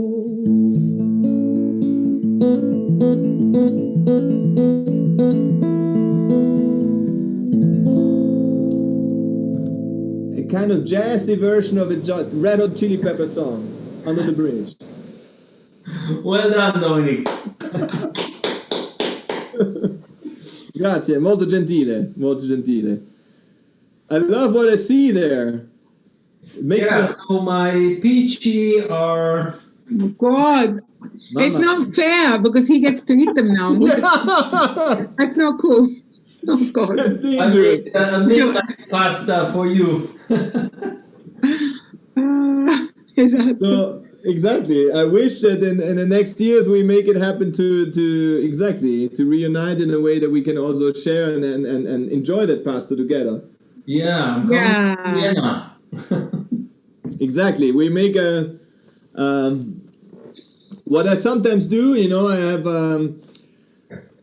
have my music work and my artwork, and my art is sometimes to use city names. Yeah. And play exactly by the name of the word. And sometimes, you know, the streets in the city that called Lesergasse, and then Reading Street, and then I bring into normal asphalt street like a meadow, and people and lots of books, and people can read. So I mean, maybe I don't know. Maybe there's a Claudio or Principe Street in Vienna or in Milano, and we make it happen at some point to reunite in a... Maybe there's a Kochgasse. Ah, there's a Kochgasse right next to the Laden. Yeah, that's so good. Cool. That's so beautiful. Sophia, right next to the... I mean, that is the reason why we have the stream, is also like that we, for 20 years, every Thursday night, I have the Laden, and then many people told me, hey, we need to, and I also said, it was the first day I needed to close, I realized I had to do something, and then many people supported in pushing it, and so, like we had last week, Andrew, and next week, giving their film specialities into the frame, like Mike, who's a technical genius, and everyone, so anyway, but Kochgasse is really next to Pieristengasse. And Wahnsinn. Let's do it at some point, Claudio. Whenever you come in Vienna in the next years, yeah, close down Klochgasse. It will be tricky. We have to use every connection we have, or we need to work on that, because it's the 13A, which is a very famous bus in Vienna. Yeah, it's crossing Kochgasse, so it won't be easy to close it down. But I figured something out to make Kochgasse as Sofia said, very good, a special way of what I love doing is also like make big tafeln, big tables. tavolata. So this could be something in this way. But anyway, so let's sum it up. Basically, I don't know. It's beautiful to see the work now. How do you call them? Your work now, Claudio, is what you did now. Those So I would say those are peachy. Peachy. Peachy. Yeah. La bicicletta. Yeah, with P, not with B. Peachy. Yeah. And I've got here a tomato sauce with spuntature di maiale. Maiale. So you have the ribs. Also, this is a sort of second cut. You have the ribs of the pork, and with tomato sauce, you let it simmer. I started yesterday to simmer the sauce. So now I think it's ready to go with this pasta, and I'm in heaven. Oh, lucky you. But go on my blog, you will find those recipes, and it's very easy to cook. It's simple. It's few ingredients, simple cooking technique. Everybody can do it. What's your blog's name? Anonyme Köche. Genau. That's it? Yeah. .net. Anonymeköche.net. Mm-hmm. Okay. Yeah, for me, it always, if I try to make recipes, it always takes double the time than they're mentioned. So sometimes it drives my family crazy. But at least as within your philosophy, I give it a time and I give it a try, and I love experimenting with it because I think that's part of the philosophy. Yeah. And that's also the beautiful, spontaneous flow that we're all in here tonight. So thank you, all of you, really very, very much to just take your time and to bring in all of the, your views on things and also your being. So it's, I think, even if we just have just watched each other without saying anything, it would already, and even if we wouldn't tell if it's Basel or Milano or Vienna, just as we are connecting within here, within the European boundaries and these kind of days in the middle of spring, close to Easter, I think there's a lot of beauty involved to do what we're all doing, and we keep on what we are, and most of us are cut down in our own kind of living rooms and flats and houses and only go shopping once a week. Like tomorrow I'll go shopping, and the last time I went shopping was last Friday, so it is really like once a week. But I think Laura, your husband, is better. He does it like once every 2 weeks or something. That's my goal. But now, thanks to Claudio, I think I have chances to. This is my new goal. You go and shop only like once every 2 weeks. And I think it's in the mission that we are all in. We don't know where we are going with it and what's happening now. But I mean, it is for everyone involved, also the respect for everyone who's supporting the whole everyday life. When we go out, people in the supermarket, as you said, from the fire workers to the police, to the people in the hospital, doctors, nurses, everyone, Müllabfuhr, MA48, you name it, anyone. So those people who go into the everyday life are in their own flow, and that's something that's beautiful to realize how important that is. And for us who are just stuck in a way, it's also beautiful to realize how important it is to reflect on an everyday structure and to find out new impulses of life. And I thought in the beginning it's great now I have time in me to paint. And I set up now I look at my painting board, but I didn't have time to make one little thing because there's always so much going on that in the end, there's still a lot of new things that you try out. But anyway, that's what life is about. And yeah, what else? There is one song, maybe Sofia and Laura, you know it. It's a song I used to sing also 20 years ago. used to hear it on my old records of Pavarotti saying "Non ti scordar di me." Maybe this is like, I don't know where this song is from. You know this song or not? Oh, I don't know how to sing it. But you know the song or not? But that it exists, sure. But maybe it's not so.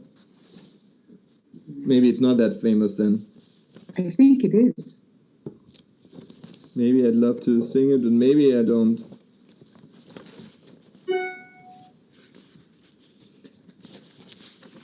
Maybe I don't even have it. Maybe, I know. That's, yeah, non ti scordare, maybe another time then. I mean, it's like I thought it's more famous than it might have been or something. I mean, or let me try one more song that I also used to play in the street. Also, I had a very funny, in my years of being on the road, I had the Piazza España in Roma. I once played a couple of songs, and there were really like hundreds of people on the Piazza España, and there's a fountain in front of the Piazza España, and they went in the middle of the fountain through the water up there. And there were hundreds of people singing with me like Italian songs, and then after 5 or 6 songs, there were 2 young Italians who didn't like that I was just using one of the most prominent fountains or spots to I don't know, just as a stage. And I remember that they took I don't know why, it was a sunny day, but they had an umbrella, and they were trying to get my, how do you say, feet here with an umbrella. Wow. To get me out of this national, I don't know, it was really funny. So I was like, hitchhiking, and then people were like trying to give those guys away. So it was an interesting moment of almost a fight, you know. But anyway, so this was yeah, it was a special moment, and but for me always like to see Piazza España, because I think now anyway Piazza España is also closed for tourism, but I remembered it really full as a full arena, and it was a magical, funny moment. So it's like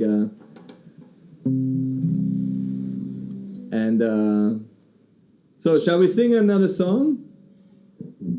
What would you like to sing?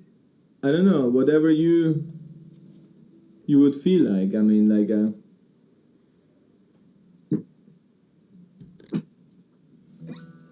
Do you have a typical Wiener Lied? An Austrian song? Ein Wiener song? Ein Wiener Lied, yeah, it's a or In die Berg bin ich gern, or something. It's I can sing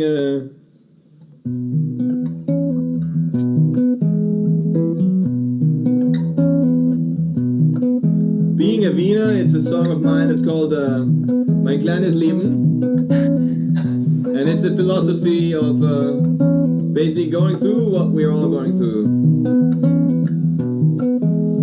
Heute fahren wieder Worte über leere Straßenbahnen, sammeln sich an Endstationen nur für den Spaß, wissen nicht wie weiter, immer auf derselben Leiter, es ist wieder mal nur für den Tag, mein kleines Leben, mein kleines Leben. Ob du wanderst oder nicht, ob du hältst, was du versprichst, immer dem Gemüse nach, gib nicht auf, sonst wird es zart, mein kleines Leben, mein kleines Leben, mein kleines Leben.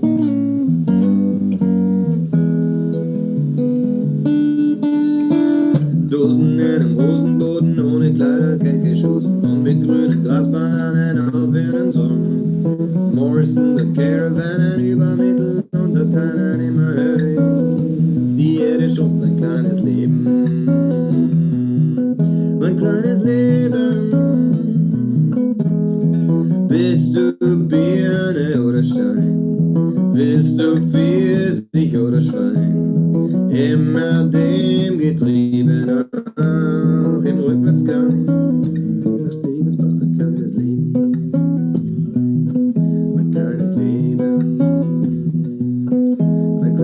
Leben.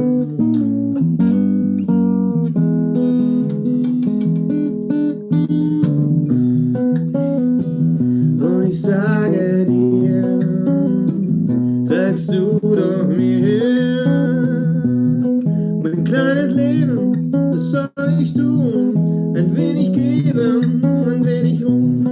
Und ich hab schon noch vieles anzuleiern. Es gibt schon noch vieles abzufeiern, ein kleines Leben. Und mein Leben ist ein Nebenfluss, der schwebt und bebt im Nachgenuss. Und es läuft es überwegs, egal wie viel du unterlegst, mein kleines Leben, yeah, yeah, mein kleines Leben. Oh. Und ich danke euch, dass ihr hier heute wart und eure Zeit so furchtbar zart wie ein Maiale zwischendurch. Basta, buonasera, tutto ti amo, molto elegante. Grazie in speciale a Milano e a Basel e a Sevilla, Giudecca, Roma e Vienna e a Londra e a Barcellona e a Holland e a tutti siamo noi.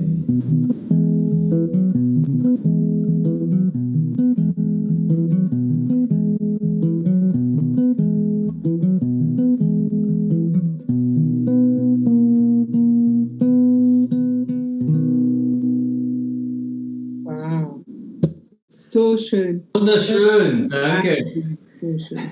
Grazie a tutti. Allora,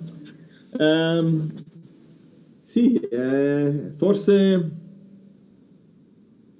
vado a cercare questa canzone, Non ti scordar di me, e poi dopo possiamo, non so, finiamo la notte. Se per te, se per voi va bene. Ma grazie a tutti, grazie per il tempo, grazie per la italianità che tutti voi avete in your heart, nel vostro cuore, Sì. nella vostra anima, si può dire, magari, comunque sia. In Italian, I love to speak Italian because it's I don't really know how to speak it, but I love these middle words like comunque sia, oppure magari.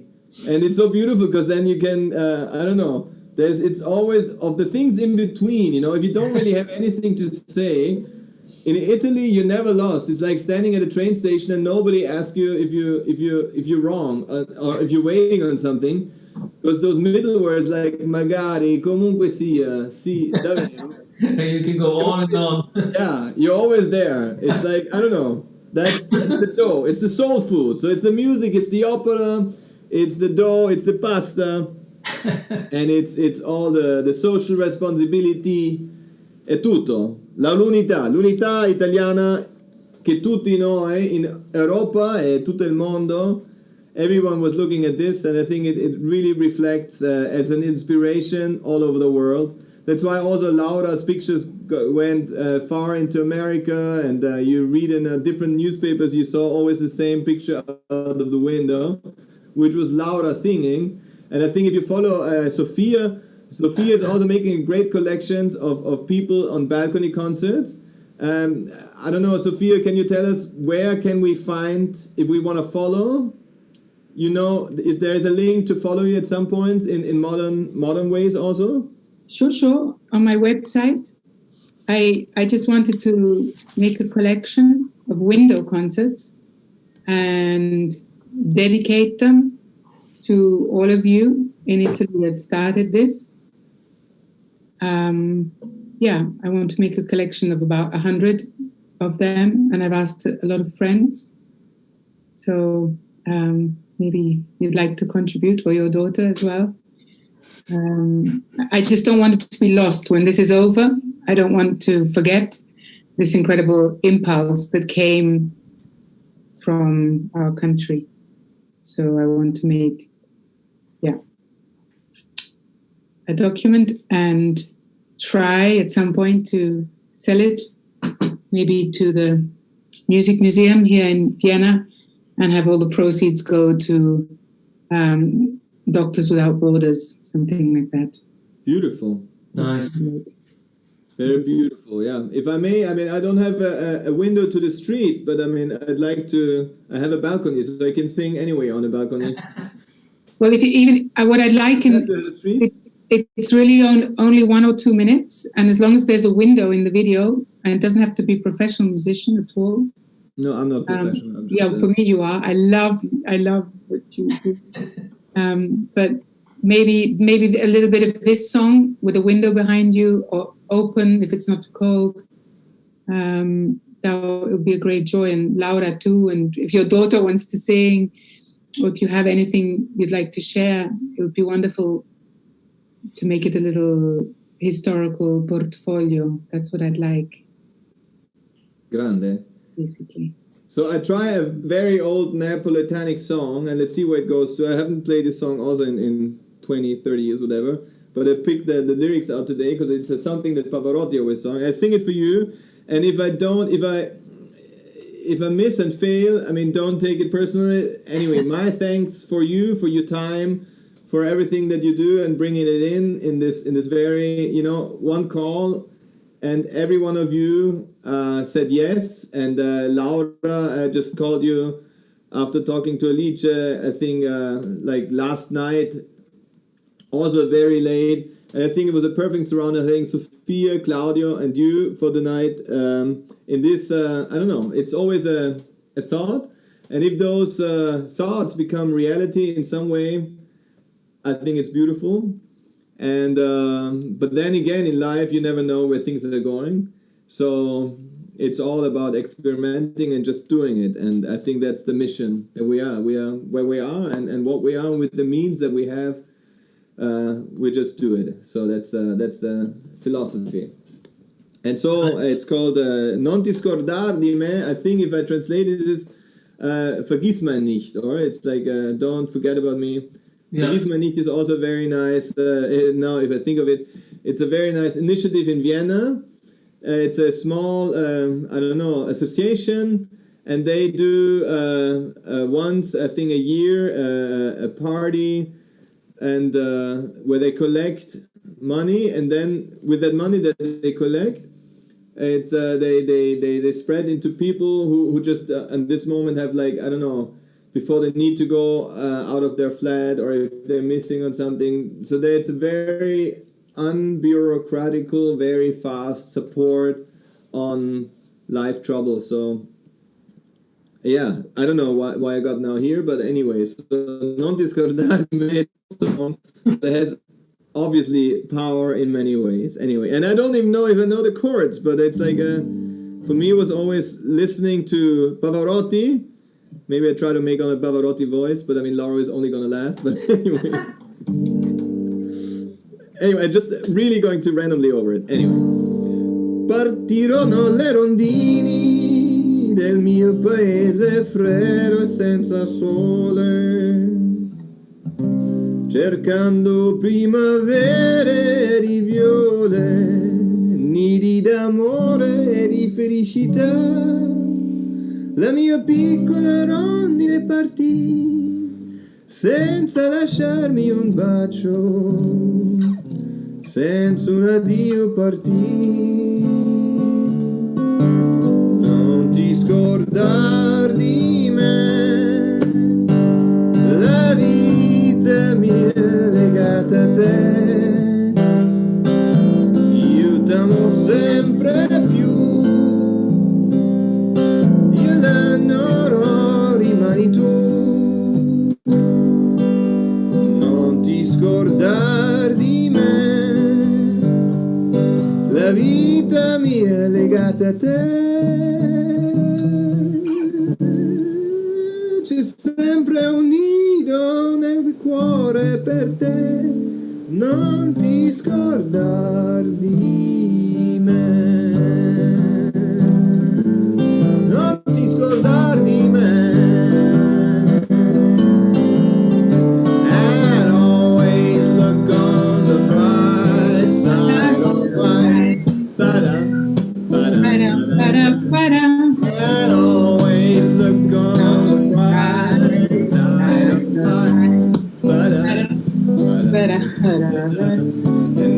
I know what it's like to have a pasta side, to have a little Bianca in the fridge. We're going on life's grumble, give the audience a rumble. Remember that the last time is on you, and always look on the bright light of life. Ba-dum, ba-da-da-da-da-da. And always look on the bright side of life. Ba-dum, ba-dum, da-dum, da-dum. Thank you, Claudio, for all your input. For the next week, I know what to do. And thank you, Laura, for everything you do.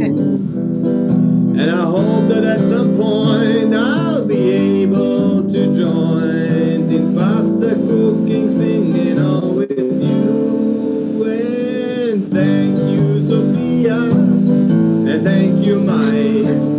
You, Sofia, they don't see and the Reich. And it's all good that we're here in brother and sisterhood. Shooby-dooby-dooby-doo.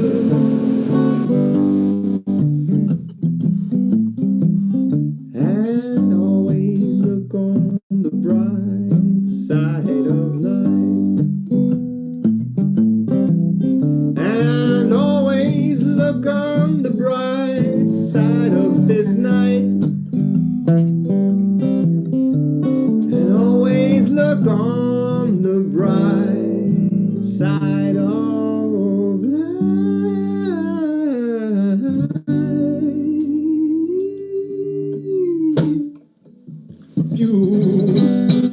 No, grazie a tutti, grazie a tutti voi. Brindiamo, cari amici. Allora, Cheers. Con l'acqua. devo veramente, Con l'acqua grazie. non si deve però. Vedi le donne con l'acqua. Sì, grazie a Sofia. Grazie Dominic. Grazie a Laura, grazie a Alice che mi portava a Laura. Grazie Claudia, grazie a Nicky che mi portava a Claudio. E grazie a Mike, grazie a Andrew, grazie a Tiago, grazie a Mickey, grazie a tutti voi che siamo in the back of everything. And buonanotte a tutti. And next Thursday night we'll have another ciao, buonasera. And next Thursday night we keep on doing what we do, and you know it's waving and singing and talking about life and inspiring, and I think this is what it's about. So in this flow, we're who we are and what we are, and maybe we just have a final word of you, and thank you for being there, and then we just we ask Mike to shut down, because I think it's not a curfew that we need to be home at 10, because we're home anyway. So it's a virtual curfew, I guess. I don't know. Let's see. We don't know where we're going. I don't even know what time it is, but I mean, I shut up now. I just thank you all very much. It was beautiful to see you. It was beautiful to meet you, and it was beautiful to just be with you and with all of you. And yeah, so maybe I just we pass the words from Vienna to Basel to Milano. We go around and then we see where we go. Thank you, Dominic. Has been a pleasure. Laura, Sofia, thank you very much. Stay safe. No regreti, eat spaghetti. Take care. Ciao. Ciao a tutti. Grazie. Ciao, grazie. Ciao Sofia, molto elegante. Ciao.